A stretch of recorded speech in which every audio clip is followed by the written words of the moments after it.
ప్రతిసారి IPL match అనగానే that ఉప్పల్లో match అనగానే ఈ టికెట్ల గొడవ ఏం సార్ అసలు అర్థం కాదు.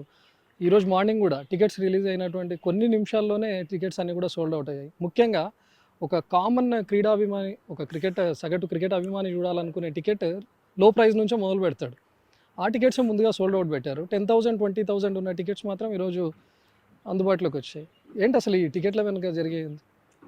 ఈ టెక్నాలజీ పెరిగిన తర్వాత లైన్‌లోకెళ్ళి టికెట్ కొనుక్కోవడం పోయిందండి. టెక్నాలజీ టెక్కీ గైస్ ఎవరున్నారో ఇప్పుడు మీకు చూస్తే అమెరికన్ వీసా స్లాట్స్ ఓపెన్ చేసినప్పుడు ఇమ్మీడియేట్‌గా 2 నిమిషాల్లో వెళ్ళిపోతాయి.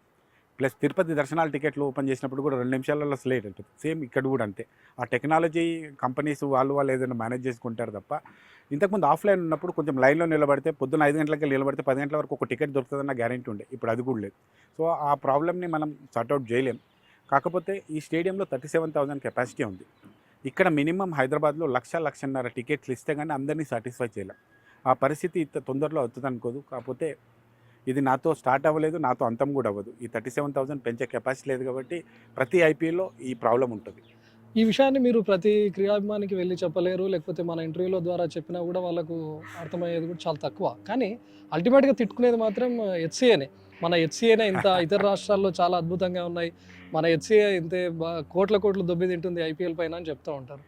ఈ టికెటింగ్ వ్యవస్థను అటు హెచ్‌సీఏ గాని లేకపోతే ఆ రాష్ట్ర ప్రభుత్వం గాని కంట్రోల్ చేసే పరిస్థితి ఉండదా? ఇది కమర్షియల్ వెంచర్ అండి. ఎట్టి పరిస్థితుల్లో రాష్ట్ర ప్రభుత్వానికి కానీ, బీసీసీఐకి కానీ, హెచ్‌సీఏకి కానీ దీని మీద కంట్రోల్ ఉండదు. ఇది కమర్షియల్ వెంచర్ కావాలనే కమర్షియల్ చేశారు కాబట్టి ఖచ్చితంగా వాళ్ళు ఎంటర్టైన్మెంట్ కింద తీసుకొని దీన్ని సేల్ చేస్తున్నారు. మ్యాచెస్ జరుగుతున్నాయి. బట్ ఆ ఎంటర్టైన్మెంట్ దాంట్లో ఇప్పుడు 5 స్టార్ హోటల్‌కి పోయి నేను కొనాలనుకుని హోటల్‌లో తినాలనుకుంటే ఆ 5 స్టార్ ఫెసిలిటీస్ ఎట్లా చూసుకొని దానికి పే చేస్తాను. ఇక్కడ మ్యాచ్‌లో కూడా అట్లే ఉంటుందన్నమాట. సో ఇదంతా ఈ టికెట్ అనేది కంట్రోల్ అయ్యే క్వశ్చనే లేదు. అయితే స్టేడియంలో సీటింగ్ కెపాసిటీ పెంచినప్పుడు కొంచెం అవకాశం ఉంటుంది. కాకపోతే ఇప్పట్లో మనం ఇంకొక 2-3 ఇయర్స్ లోపల కూడా మనం కొత్త స్టేడియం వచ్చే ఛాన్స్ లేదు. అన్నిటికంటే మేజర్గా హైదరాబాద్లో ఎందుకు వస్తుందంటే హైదరాబాద్ పీపుల్ లవ్ క్రికెట్, చాయ్, బిర్యానీ. ఇది వాళ్ళ జీవితంలోంచి తీసేయలేం.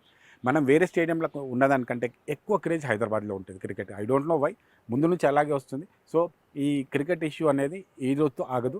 రేపొద్దున వేరే ప్రెసిడెంట్ ఎవరు వచ్చినా వాళ్ళకు కూడా సేమ్ నాలాగానే తిట్లు తినాల్సి వస్తుంది. మీరు అన్నారు ఇందాక అప్పుడు జగన్ లేడు, ఇప్పుడు జగన్ వచ్చాడు అని చెప్పి. సో మీరేం చెప్తారు? నేను వచ్చిన తర్వాత స్టేడియంకి ఇది జరిగింది. సగటు ఈరోజు క్రికెట్ అభిమానికి హైదరాబాద్‌కి నేను ఇది చేశాను. తను ఈరోజు మ్యాచ్‌కి వస్తే ఇది చూసి వెళ్తాడు అని గొప్పగా ఏం చెప్తారు? జగన్ వచ్చిన తర్వాతనే first 50 lakhs pitch and ground award వచ్చింది. అది నేను చేసిన పనికి నా నిదర్శనం. అంతేకాకుండా ఖచ్చితంగా మీరు ముందు మాట్లాడుతూ చెప్తున్నారు 2 years బ్యాక్ మొత్తం స్టేడియంలో చాలా ఇబ్బందికరమైన పరిస్థితులు ఉండేది. అవి చేంజ్ చేసి చూపించాం. ఆ వీవింగ్ ఎక్స్పీరియన్స్ నేను ఖచ్చితంగా ప్రతి ప్రేక్షకునికి అందించాలనేది మా ప్రయత్నం.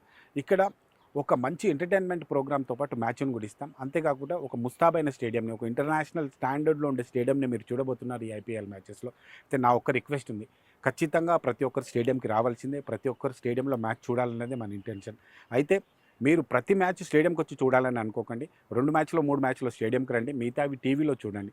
ఎందుకంటే మీరు 9 మ్యాచ్లు వస్తే వేరే వాళ్ళకి అవకాశం స్టేడియంకి వచ్చే అవకాశం ఉండదు. కాబట్టి నా ఉద్దేశం ఈసారి 3-4 lakhs మెంబర్స్ అందరు వచ్చి స్టేడియం చూడాలని. ఒకవేళ 3-4 lakhs మెంబర్స్ రావాలంటే మీరు ప్రతి మ్యాచ్కి వస్తే వేరే వాళ్ళకి అవకాశం రాదు. మీరు 1-2 మ్యాచ్లకు వచ్చి వేరే వాళ్ళకి అవకాశమే అని నేను మీడియా ముఖంగా